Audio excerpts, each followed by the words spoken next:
Make una join me. Make we hear the truth together. One chapter we go change our life. Matthew chapter 9.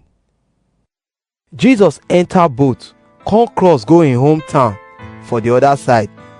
Some people come bring one man wey no fit waka come meet am.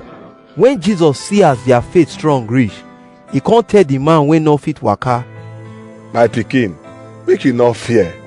God don forgive you all your sins. Then some law teachers come dey think for their mind say, see as this man dey challenge God. When Jesus know wetin dem dey think, he come ask them, Wetin make una dey think this kind bad thing for una mind? Which one easy pass to talk? I forgive you your sins, or stand up make you dey waka. But make una know say man pikin get power for this world to forgive people their sin. so he